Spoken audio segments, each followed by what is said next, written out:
This first bedroom on the right has been rarely used.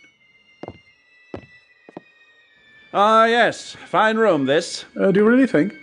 I find it dark and overbearing myself. Nonsense. Couple of new rolls of wallpaper will soon brighten this place up. We've not cared to live here in the place ourselves, not since my great-aunt, the Dowager Duchess of Bloomsbury, was frightened into a fit. She was unwell at the time? Great-aunt Gertrude never suffered a day's sickness in her life. Oh, that's lucky for her. I take it Hargreaves hasn't discussed the ghost with you? The ghost. I believe he did mention something. I must admit I paid little attention at the time. That's why I wanted to meet you in person, so I could explain things a little better. You really want to talk about this ghost of yours? He's not mine, Mr. Otis. The ghost belongs here, to Canterville Chase. All thrown into the bargain, eh? If you will. On the night in question, the Dowager Duchess, a fine, upstanding woman, was preparing herself for dinner at the dresser over here. Well, what happened? 2 skeleton hands being placed on her shoulders like so. Poor lady hardly said a word again. You don't say. Oh, but I do, Mr. Otis. And it all took place in this very room. Well, it's so far from the rest of the house, isn't it? I thought it'd make a swell playroom for the twins. I hardly think this is a suitable place for children. Well, that's because you haven't met my boys. We call them the Stars and Stripes, as they're always getting swished by the cane at Eton. Boy, they're loud when they get going. My wife, Lucretia, says they're loud enough to wake the dead. Are they really? Sure are. And this place is so very nice and out of the way. I see. Perhaps I better show you the West Wing next, Mr. Otis.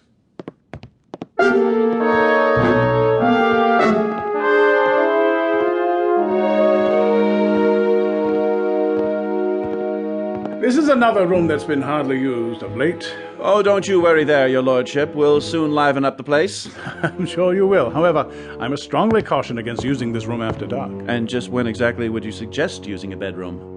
There is a reason behind my prudence, Mr. Otis, for it was in this very room that my Uncle Bertram was attacked. By who exactly? By him, of course. You mean the ghost? Dear Uncle Bertram never had a strong constitution. He did some sterling work for the Home Office, I understand, organizing their records. You know, they even said he was in for a knighthood. But they don't turn paper pushers into knights over here, do they? It's one of the highest honors in the land, Mr. Otis. But poor old Uncle Bertie never lived long enough to receive it. Night after night, that devil came here, and do you know what he did? I really can't imagine. He rearranged his papers, that's what. That doesn't sound so bad. It doesn't? To the ordered mind of Uncle Bertie, it was too much to bear. He began to have nightmares and couldn't sleep. Then one night the ghost came to him when he was in bed, scattering his papers and laughing wildly. Poor old Uncle Bertie was never the same after that.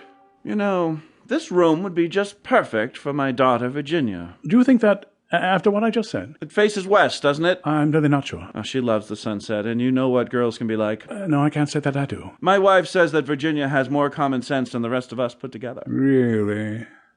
Now that's saying something. She's only a girl of 15, but she has the spirit of an Amazon. Why, she even raced Boyd Longton and won by 2 lengths. And you know who Boyd Longton is, don't you? The name is sadly unfamiliar to me. He's the leading jockey at the Long Island Racing Club. Can you believe that? That view is simply magnificent. Yes, I'm sure Virginia would find this room just peachy.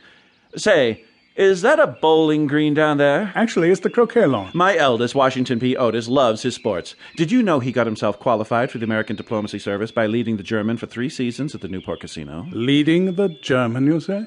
Which German was that? The German is a dance, your lordship, of the most energetic kind. I prefer a gentle waltz myself. A gentle waltz? Boy, you Brits sure have a lot of catching up to do.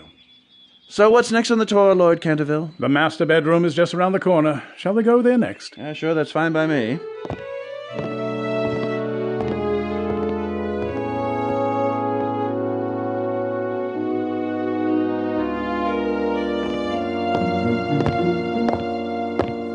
Well, this is admirable.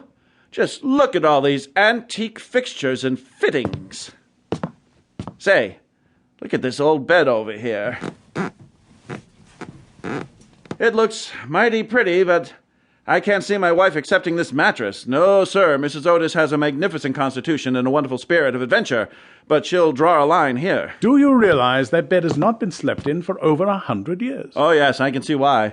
You want a Bingham's triple spring mattress on here. There's nothing like it for comfort. The mattress is not the reason why the room is no longer used. No? My grandfather, God rest his soul, died here. Of natural causes, I hope. Do you count the appearance of a headless spectre as natural? With blood dripping from his neck where his skull should have been? That ghost certainly gets around, doesn't he? He's been seen by several living members of my family, as well as the rector of the parish, the Reverend Augustus Dampier. An Anglican, is he? The Reverend is a fellow...